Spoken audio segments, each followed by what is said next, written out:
আমন্ত্রণ জানাচ্ছি প্রিয় দর্শক, মানচিত্র নিয়মিত আয়োজন কথোপকথনে দর্শক, একটি পাহাড় থেকে কি মধ্যপ্রাচ্যের চূড়ান্ত যুদ্ধ হতে যাচ্ছে?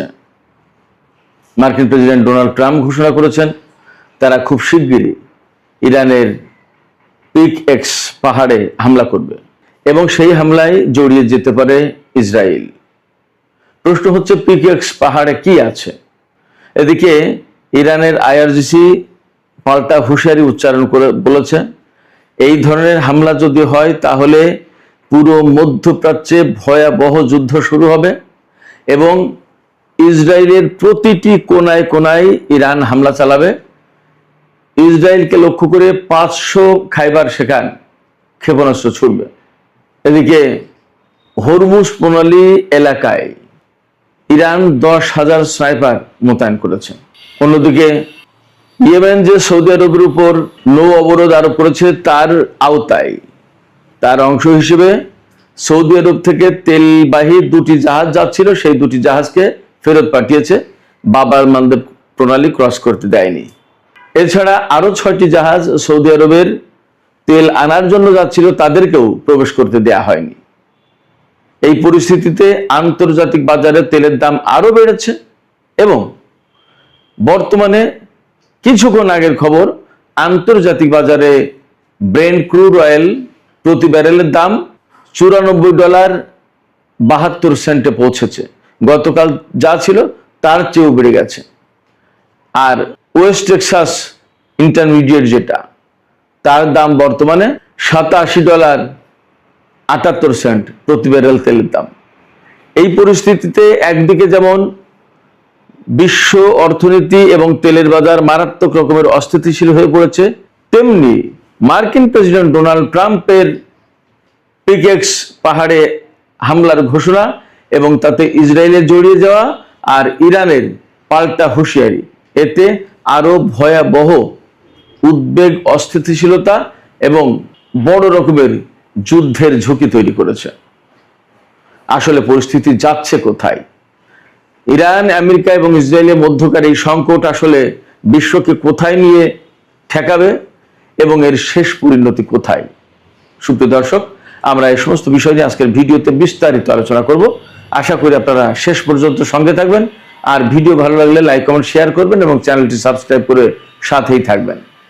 দর্শক, চলুন প্রথমেই পিক এক্স পাহাড়ে মার্কিন প্রেসিডেন্ট যে হামলার হুঁশিয়ারি দিয়েছেন, কেন এই হুঁশিয়ারি দিলেন, পিক এক্স পাহাড়টা কি আছে সেখানে এবং সেখানে কেন ইসরায়েল জড়িয়ে যেতে চায়, আর ইরান বা এত ভয়াবহ যুদ্ধের অর্থাৎ পাল্টা হামলার, পাল্টা যুদ্ধের কেন হুঁশিয়ারি দিচ্ছে?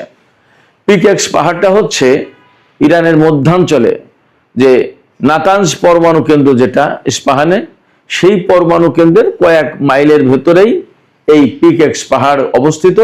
সেখানে আমেরিকা, ইসরায়েল তারা বলছে ইরানের নতুন পরমাণু ঘাঁটি আছে, পরমাণু স্থাপনা আছে। সেই পরমাণু স্থাপনায় ইরান গোপনে হাজার হাজার নতুন সেন্ট্রিফিউজ স্থাপন করেছে এবং আগে ফোর্দো, নাতানজ সহ যে 3টি পরমাণু স্থাপনা হামলা চালিয়েছিল, সেই জায়গা থেকে সমৃদ্ধ ইউরেনিয়াম, ইরানের হাতে যে 1000 পাউন্ড বা 450 কেজি মতো সমৃদ্ধ ইউরেনিয়াম, 60 মাত্রার ইউরেনিয়াম আছে, সেই ইউরেনিয়াম এই পিক এক্স পাহাড়ে নাকি আনা হয়েছে। এটা দাবি ইসরায়েলের। এই দাবি, এই তথ্য আমেরিকাকে জানিয়েছে। এখন ডোনাল্ড ট্রাম্প সেই তথ্য অনুযায়ী নতুন করে হামলা চালাবে পিক এক্স পাহাড়ে, ইরানের পরমাণু কেন্দ্রে। আন্তর্জাতিক বা পশ্চিমা রিপোর্টগুলো বলছে যে এই পিক এক্স পাহাড়ে যে পরমাণু স্থাপনা ইরান তৈরি করেছে তা এখনো পুরোপুরি চালু হয়নি, নির্মাণাধীন। কিন্তু আমেরিকা, ইসরায়েল আগে এটা শেষ করে দিতে চায় এবং এখানে রাখা আছে ওই সমৃদ্ধ ইউরেনিয়াম। তবে পশ্চিমা গবেষকরা বা বিশ্লেষকরা বলছে যে পিক এক্স পাহাড়ে ইরান যে পরমাণু স্থাপনা তৈরি করেছে তা ধ্বংস করা মোটামুটি ভাবে কোনোভাবেই সম্ভব না।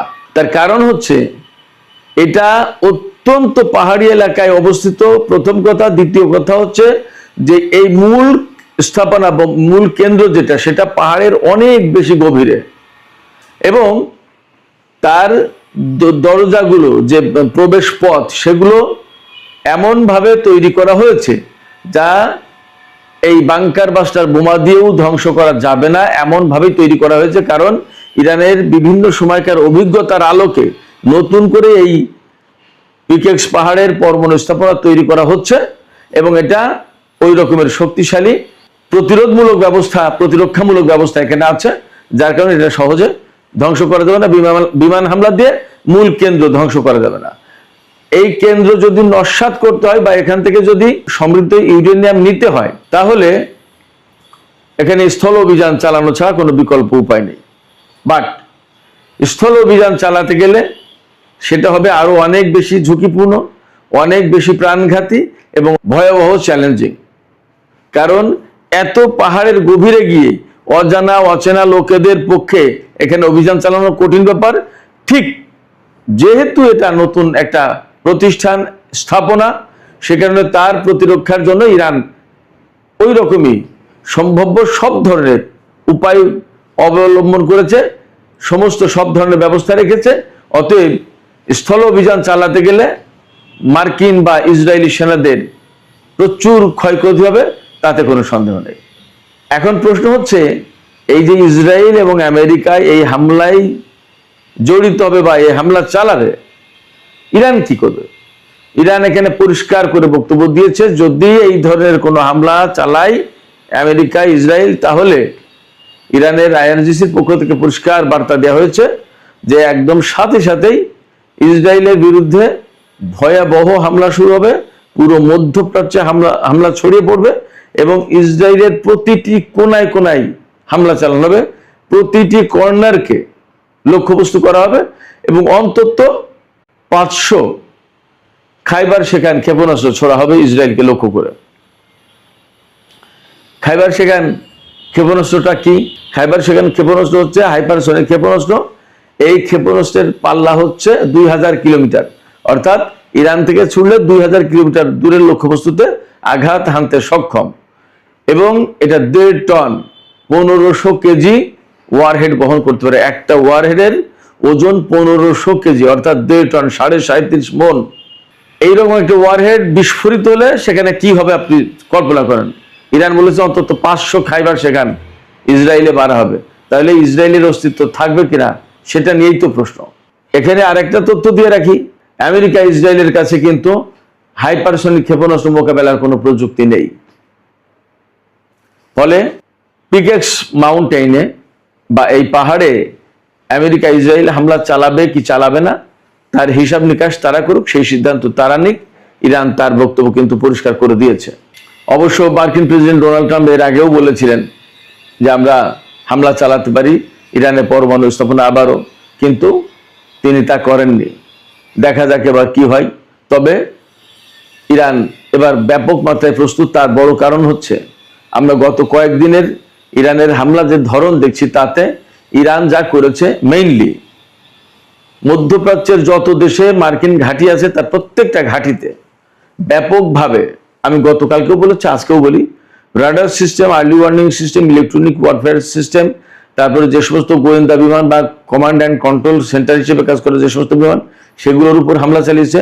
KC-135, KC-17, KC-46 এই ধরনের রিফুয়েলিং ট্যাঙ্কার বিমান বা পরিবহন বিমান, এগুলোর উপর হামলা চালিয়েছে।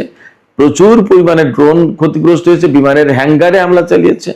একটা F-15 জঙ্গি বিমান ধ্বংস হয়েছে, কয়েকটা F-35 বা F-16 এই সমস্ত বিমান ধ্বংস হয়েছে। বেশ কিছু সেনা নিহত হয়েছে। আমরা সবাই জানি সেই সেনাদের লাশ গতকাল আমেরিকা পৌঁছেছে, সেই লাশ রিসিভ করেছে মার্কিন প্রেসিডেন্ট ডোনাল্ড ট্রাম্প। এরপরে এপি বার্তা সংস্থা, অ্যাসোসিয়েটেড প্রেস খবর দিচ্ছে যে ইরানের হামলায় অন্তত 500 সেনা আহত হয়েছে। নিহতের কথা বলছে না।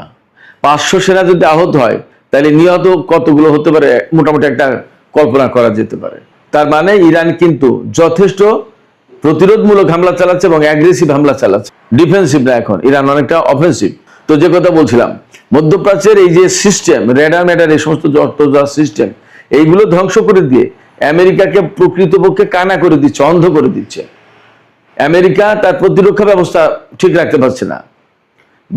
ইরান যে বিমান হামলা চালাবে বা ক্ষেপণাস্ত্র বা ড্রোন হামলা চালাবে, এই সমস্ত হামলা চালালে সে শনাক্ত করতে পারবে না এবং সেগুলোকে ধ্বংস করতে পারবে না। গতকালকে শুনলাম যে কুয়েতের আকাশে ইরানের ড্রোন ঘুরে বেড়াচ্ছে, হয় গোয়েন্দা ড্রোন অথবা শনাক্ত করছে কোনো কিছু, যাই হোক সেই ড্রোন নিরাপদে ঘুরে ফিরে আসলো, কিন্তু আমেরিকা সেই ড্রোনকে কিছুই করতে পারেনি। তার মানে দাঁড়াচ্ছে মোটামুটি ভাবে ধরে নেওয়া যায় যে কুয়েতের আকাশ প্রতিরক্ষা ব্যবস্থা বা early warning system, radar system, এই সমস্ত সবকিছু ধ্বংস হয়ে গেছে। একইভাবে বাহরাইন, সংযুক্ত আরব আমিরাতেও চলছে। এবং গতকালকেই তো আমি বলেছিলাম যে জর্ডানের যে পরিমাণে হামলা চালাচ্ছে ইরান, তাতে আগামী আর 4-5 দিন যদি এইভাবে হামলা চালাই তাহলে জর্ডানের বিমান ঘাঁটিগুলো আর সচল থাকবে না, অচল হয়ে যাবে। এরই মধ্যে কয়েকটা গেছে। এবং মার্কিন প্রেসিডেন্ট ডোনাল্ড ট্রাম্প এই যে মার্কিন সেনা নিহত হলো জর্ডানে এবং ক্ষয়ক্ষতি হচ্ছে, এর জন্য জর্ডানকে দায়ী করেছে। তিনি বলছেন যে এগুলো আসলে জর্ডানের হাতে দিয়ে আমরা ভুল করেছি, এগুলো নিজেদের জিনিস নিজেদেরই রক্ষা করার দরকার ছিল। আসলে কি ব্যাপারটা তাই? ব্যাপারটা হচ্ছে যে জর্ডানের কি ক্ষমতা আছে মার্কিন ঘাঁটি রক্ষা করবো? ওখানে তো মার্কিন সেনারাই টিকতে পারছেন, জর্ডান কি করবে?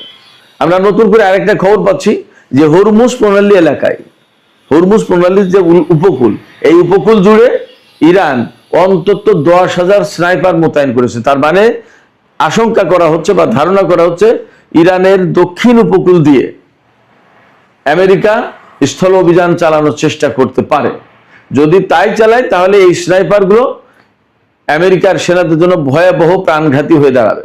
এদিকে সৌদি আরব, কুয়েত, বাহরাইন, এই সমস্ত দেশে গতকাল আমরা বিভিন্ন মাধ্যম থেকে খবর পাচ্ছি যে ছোটখাটো বিভিন্ন জায়গায় বিক্ষোভ হয়েছে। তাদের দাবি, অর্থাৎ কুয়েত, বাহরাইন, সৌদি আরব, এই সমস্ত জায়গায় মার্কিন ঘাঁটি থাকার কারণে ইরান এই সমস্ত দেশে হামলা চালাচ্ছে, ড্রোন হামলা চালাচ্ছে, ক্ষেপণাস্ত্র হামলা চালাচ্ছে এবং আমেরিকাও সেখান থেকে হামলা চালাচ্ছে। এই যে প্রতি মুহূর্তে বিস্ফোরণ ভয়াবহ একটা প্যানিক সৃষ্টি করছে, জনজীবনকে একদম অস্থির করে তুলেছে, ভয়ের ভিতরে ঠেলে দিয়ে, উদ্বেগ উৎকণ্ঠার ভিতরে ঠেলে দিয়েছে।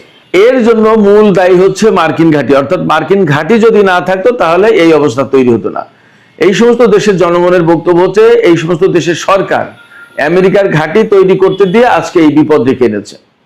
বাস্তব একটা কথা বলি, গতকালকে কুয়েত থেকে আমাকে একজন মেসেজ পাঠিয়েছে, ভদ্রলোকের নাম প্রকাশ করছি না, কিন্তু আমাকে মেসেজ পাঠানোর মূল কারণ হচ্ছে, হোয়াটসঅ্যাপে মূল মেসেজ পাঠিয়েছে, এর মূল সূত্রটা হচ্ছে একসময় আমি যে গাড়িটা ব্যবহার করতাম সে গাড়ি সে চালাতো, সে এখন কুয়েতে গেছে, এই তো মাস 2-3 হলো।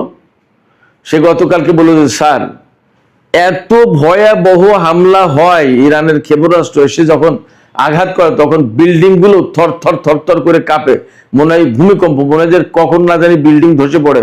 প্রতিটা মুহূর্তে মনে হয় যে জীবন অনিশ্চিত, যে কোনো মুহূর্তে মারা যাবো, কখন কি হয় বলা যায় না, এত ভয়ঙ্কর একটা পরিস্থিতি। বলে যে আমি প্রথম যখন এসেছি তখন এতটা ছিল না, কিন্তু এখন যে সমস্ত ক্ষেপণাস্ত্র হামলা হয় সেগুলো ভয়াবহ, অনেক বড় বড় বিরাট বিস্ফোরণ ঘটে। বললো যে বিস্ফোরণ যখন ঘটে তখন আগুনের হলকা ছোটে। এইগুলো তো প্রতিনিয়ত, প্রতিদিন, প্রতিক্ষণ বাহরাইন, কুয়েত, সৌদি আরব, সংযুক্ত আরব আমিরাত, কাতার, জর্দান, এই সমস্ত দেশের জনগণকে দেখতে হচ্ছে, এই প্যানিকের ভেতরে তাদেরকে থাকতে হচ্ছে। শুধু তাই না, ইরান যে শুধুমাত্র মার্কিন ঘাঁটিতে হামলা চালাচ্ছে ব্যাপারটা তা কিন্তু এখন না।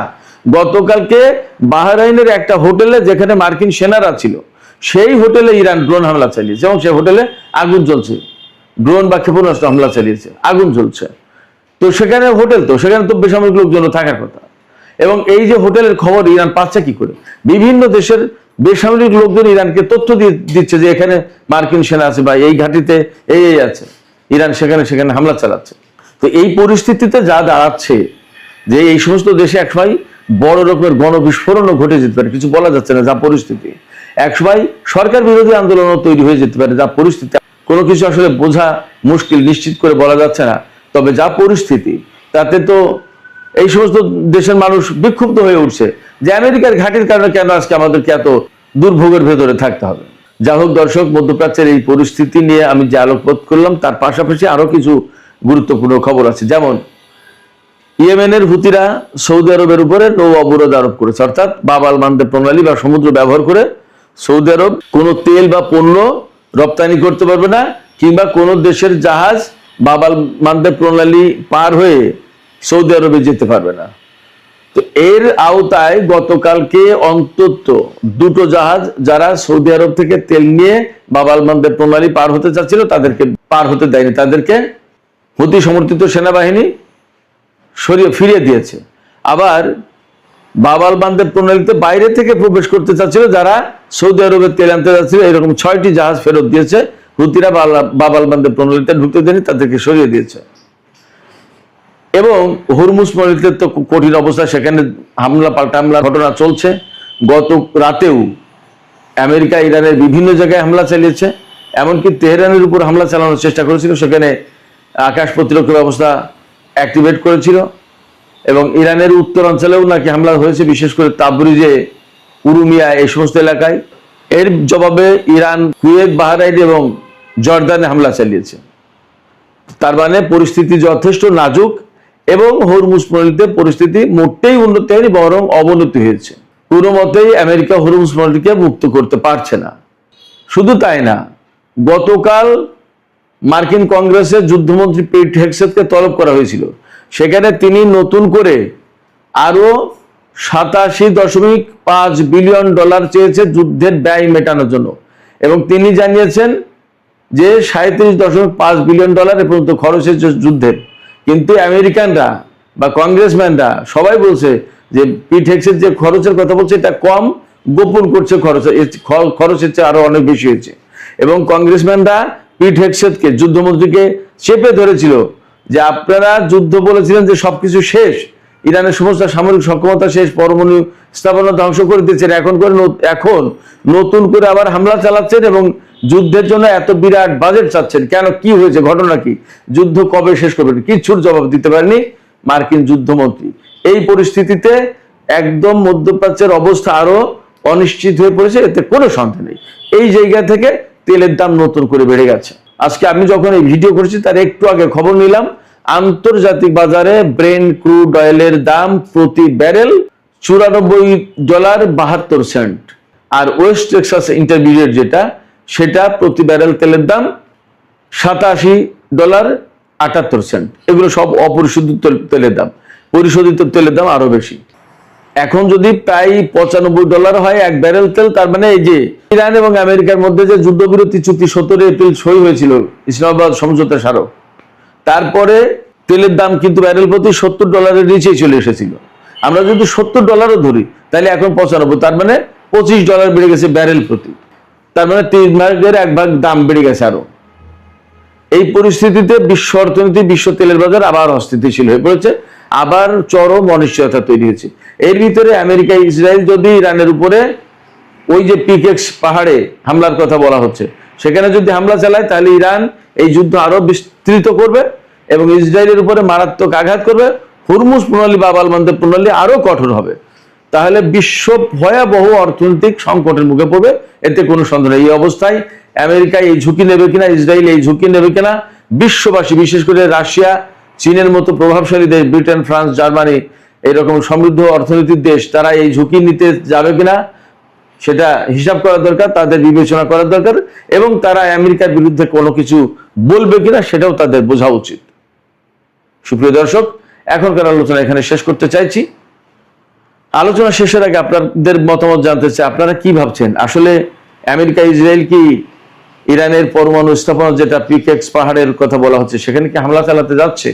এবং যদি হামলা চালায় তাহলে কিন্তু ইরান পাল্টা জবাব দেওয়ার হুমকি দিয়েছে ইসরায়েলের উপর। প্রতিটি কর্নারকে তারা লক্ষ্যবস্তু করবে। ইরান কি এই হুমকি বা এই হুঁশিয়ারি বাস্তবায়ন করতে পারবে? কি মনে হয়? সেখানে বলা হয়েছে ইরান 500 খাইবার সেখানে হাইপারসনিক ক্ষেপণাস্ত্র ব্যবহার করবে। এটা কি সম্ভব কিনা ইরানের পক্ষে? আসসালামু আলাইকুম। আবারও ইরানের বিরুদ্ধে হামলা চালিয়েছে মার্কিন যুক্তরাষ্ট্র, পাল্টা হামলা চালিয়েছে ইরান। ইরানের পাল্টা হামলায় এখন পর্যন্ত শতাধিক 100+ মার্কিন সৈন্য আহত হয়েছে। এবার সেটা স্বীকার করতে বাধ্য হয়েছে মার্কিন সেন্ট্রাল কমান্ড। এখন পর্যন্ত 16 জন আমেরিকান সৈন্য, তার সাথে আরো 2 জন, 18 জন আমেরিকান সৈন্য নিহতের কথা স্বীকার করলেও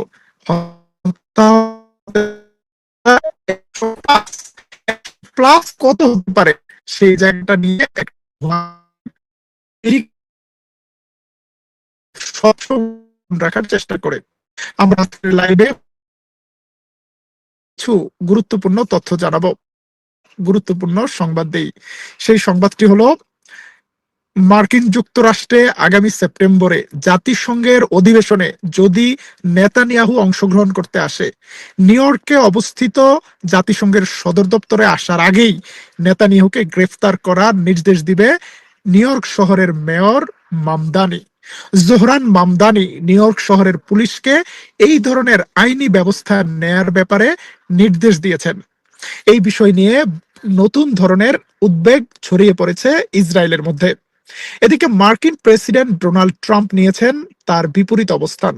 ট্রাম্প বলছেন নেতানিয়াহু এই মুহূর্তে একটি গুরুত্বপূর্ণ যুদ্ধ চালিয়ে যাচ্ছে ইরানের বিরুদ্ধে, ইরানের স্বৈরাচারী সরকারের বিরুদ্ধে। ট্রাম্পের দাবি ইরানের সরকার নাকি 52,000 সরকার বিরোধী বিক্ষোভকারীকে হত্যা করেছে, সে কারণে ইরানের বিরুদ্ধে যুদ্ধ করতে হবে। এই যুদ্ধে নেতানিয়াহু অনেক বড় সেনাপতি, তাকে গ্রেপ্তার করা যাবে না। কিন্তু নিউ ইয়র্ক শহরের পাওয়ার মামদানির হাতে। এখন মামদানি যদি নেতানিয়াহুকে গ্রেফতার করে বসে, তাহলে তো একটা বড় বিপদ হতে পারে। নেতানিয়াহুকে গ্রেফতার করার নিয়ে ট্রাম্প এবং মামদানি মুখোমুখি অবস্থান গ্রহণ করেছে। প্রিয় দর্শক, আপনাদের কি মনে হয় আন্তর্জাতিক ট্রাইব্যুনালের গ্রেফতারি পরোয়ানা থাকার কারণে নেতানিয়াহু নিউ ইয়র্কে আসলে নিউ ইয়র্কের মেয়র কি তাকে গ্রেফতার করে আন্তর্জাতিক আদালতের কাছে হস্তান্তর করা উচিত? এখন পর্যন্ত ইউরোপের অনেকগুলো দেশ বলেছে তাদের দেশে নেতানিয়াহু ঢুকলেই তারা এই যুদ্ধাপরাধের অভিযোগে অভিযুক্ত নেতাকে গ্রেফতার করবে। সে কারণে ইউরোপের অনেক দেশের আকাশসীমা এড়িয়ে যায় নেতানিয়াহু। কিন্তু আমেরিকার আকাশসীমা তো এড়ানোর সুযোগ নেই। জাতিসংঘের অধিবেশনে আসলে তাকে আমেরিকায় আসতে হবে, নিউ ইয়র্কে আসতে হবে। দেখা যাক শেষ পর্যন্ত নেতানিয়াহু নিউ ইয়র্কে আসার সাহস করে কিনা। যদিও আমাদের কাছে সংবাদ আছে ট্রাম্প নেতানিয়াহুকে দেখা দিচ্ছে না, একটা টানাপোড়েন চলছে। তবে সেটা কতটুকু সত্য, কতটুকু মিডিয়ার হাইপ, সেটা বোঝাও কঠিন। কারণ আমেরিকা অনেকেই মনে করে ইসরায়েলের স্বার্থে ইরানে হামলা চালাচ্ছে, সেখানে ইসরায়েলের প্রধানমন্ত্রী নেতানিয়াহুর সাথে এই টানাপোড়েন আসলে কি নিজেদের মধ্যে একটা বোঝাপড়ার মতো, যে আমি দাঁড়িয়ে যাব আপনি বসিয়ে দেবেন, এই ধরনের একটা এগ্রিমেন্ট আছে কিনা আমরা জানি না। কিন্তু গতকাল রাতে ইরানের সিরাজ শহরে, ইরানের বুশেহরে, ইরানের শিরিক শহরে, ইরানের কেশব আইল্যান্ডে হামলা চালিয়েছে মার্কিন যুক্তরাষ্ট্র। নবম দশম রাতের মতো এই হামলার জবাবে দেরি করেনি ইরান। ইরান পাল্টা হামলা চালিয়েছে কুয়েতে, বাহরাইনে, এবং ইরানের হামলায় পেট্রিয়ট মিসাইল ধ্বংস হয়েছে, হিমার্স মিসাইল লঞ্চার ধ্বংস হয়েছে বলে দাবি করেছে ইরান। শুধু তাই নয়, ইরান আমেরিকা উত্তেজনার কারণে রিয়াদে এয়ার ফ্রান্স তাদের সকল ফ্লাইট বন্ধ করে দিয়েছে। শুধু রিয়াদে নয়, দুবাইয়ে এয়ার ফ্রান্স তাদের সকল ফ্লাইট বন্ধ করে দিয়েছে। মধ্যপ্রাচ্য জুড়ে একটা বড় ধরনের আহ উত্তেজনা চলছে। আমাদের একজন দর্শক ইন্টারনেট সংযোগের সমস্যার কথা বলেছেন। আমি এই মুহূর্তে আঙ্কারা যাচ্ছি, যাত্রা বিরতি থেকে আপনাদেরকে লাইভে আপডেট জানানোর চেষ্টা করছি। বাইরে থাকার কারণে স্বাভাবিকভাবেই ইন্টারনেটের সংযোগে কিছুটা সমস্যা হতে পারে। আমরা শুধু জরুরি সংবাদগুলো আপনাদেরকে জানাচ্ছি। নেতানিয়াহু যখন টেনশনে আছে, তখন আরেক টেনশনে রয়েছে নেতানিয়াহুর জানের জিগার দোস্ত নরেন্দ্র মোদী। নরেন্দ্র মোদী গতকাল যে একটা দৌড়ানি খেয়েছে, ক্ষমতায় আসার পর কোনোদিন এই ধরনের বিপদে মোদী পড়েনি। গতকাল রাতটা ছিল নরেন্দ্র মোদীর কাছে একটা দুঃস্বপ্নের রাত। কারণ আন্দোলনকারীরা এখনো অবস্থান করছে দিল্লির রাজপথে। তাতে যোগ দিয়েছে শাবানা আজমি এবং সহ আরো অনেক নায়ক নায়িকা। আন্দোলন ছড়িয়ে গেছে দিল্লির বাইরে, কলকাতা থেকে পুনে থেকে রাঁচি পর্যন্ত পুরো ভারতে। এবং স্লোগান হচ্ছে হিন্দু মুসলমান বিভেদের রাজনীতি বন্ধ করো, নরেন্দ্র মোদীকে পদত্যাগ করতে হবে। যেই আন্দোলন শুরু হয়েছিল শিক্ষামন্ত্রীর পদত্যাগের দাবিতে, সেই আন্দোলন এখন নরেন্দ্র মোদীর পদত্যাগের দাবি চলে এসেছে। এবং অনেকেই মনে করছে 2026 সালটা কুফা যেতে পারে নেতানিয়াহু এবং মোদী দুই ভাইয়ের জন্য। নেতানিয়াহু 2026-এর ইলেকশনে হেরে যাবে এমন সম্ভাবনা প্রকট। আবার ভারতে জেনজিরা যে মুভমেন্ট শুরু করেছে, তাতে তারা বলেছে মোদী সরকারের পতন না হওয়া পর্যন্ত তারা ঘরে ফিরে যাবে না। আমরা দিল্লির আপডেট সংবাদ নিয়ে আরেকবার আপনাদেরকে লাইভ জানাবো। এখনকার মতো সংক্ষিপ্ত